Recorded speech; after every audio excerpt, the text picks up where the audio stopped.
Have you ever been on one of those friends trips where everything feels a little predictable? You know, the same old teams, the same competitions, and somehow the same people always win. Well, today we're going to break down an absolutely genius system for a golf tournament that could totally change the game for any social event you plan. You know exactly what I'm talking about. You get the whole crew together, you plan something fun, but you just fall into the same old habits. The best players always team up, the same people walk away with bragging rights, and honestly, half the group is kind of checked out by the end of the first day. Look, it's fun, sure, but you know it could be so much more. What if you could flip the script? What if you could design an event that was totally unpredictable, perfectly balanced, and kept every single person hooked until the very last second? Well, that is exactly what the Timmins Boyz golf tournament pulls off. It takes a normal trip and makes it legendary. All right, let's dive right in. Section 1, a legendary golf trip. So what are we looking at here? What's the big picture? We're talking about a 2-day event, 20 players, but the real magic is in how it's all structured. Okay, so right away, you can see the key difference, right? On Friday, day 1, you've got 10 small 2-man teams battling it out in a scramble. But by Saturday, everything changes. Those teams dissolve and they reform into 5 big 4-man teams. The real question is, how? Well, believe it or not, it all kicks off the night before it even starts. And that brings us to Section 2, the chaos of draft night. And yeah, this is exactly where the alliances get made and the rivalries really begin. Before anyone even touches a golf club, the whole competition gets going on Thursday night with a draft that is just a beautiful, beautiful mess. So on the surface, the goal is super simple. Draft 10 2-man teams for the first day of play. But the way they do it, that's where you get all the strategy, the luck, and yeah, a little bit of healthy sabotage. The whole thing runs on this really simple but kind of brilliant 3-step cycle. Someone's name gets pulled from a hat, that person then draws a mystery card from a deck, and then they just do whatever the card tells them to do. But the real magic? Well, it's all on what's on those cards. So, first, you've got your basic draft card. This is pretty straightforward. You get to pick any player who hasn't been chosen yet and put them on any of the 10 teams. So you could try to build a super team, or, and this is where it gets fun, you could stick a weaker player with a really strong one, just to mess with the balance of power. Then, oh man, things get really interesting with the trade card. Someone just spent 3 rounds building their perfect powerhouse team. Too bad. This card lets you swap any 2 players who are already on the board. All that careful planning? Gone. Just like that, alliances can get completely shattered. And finally, there's the legendary Lemuraging card. This is just pure chaos. You can slap this penalty on any team you want, except your own. But what does it actually do? No one knows. And that's the whole point.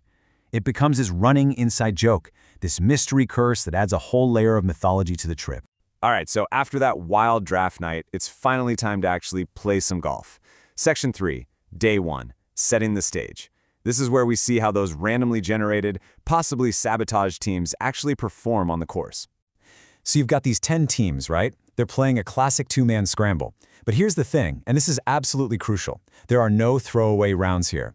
Every single shot matters, because where you finish today, whether you're in first place or dead last, is going to decide everything for tomorrow. And that brings us to Section 4, the Day 2 twist. And I'm not kidding you guys, this is where the real genius of this whole format kicks in.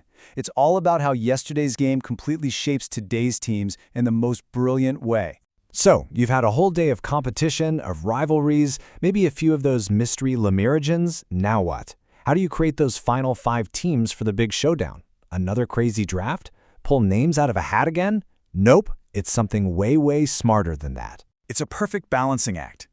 The results from Friday are used to build Saturday's teams, and it's designed to guarantee that the final day is going to be an absolute nail-biter for everybody. So check this out. To see how it works, just look at the top and the bottom of the leaderboard from Friday. You've got the team that just crushed it, came in first. And then you've got the team that, well, let's just say they had a rough day and came in dead last, in 10th place. And here it is, the big reveal. The best team from Friday, they get paired up with the team that came in last. Boom. They merge and become one 4-man team for Saturday's championship round.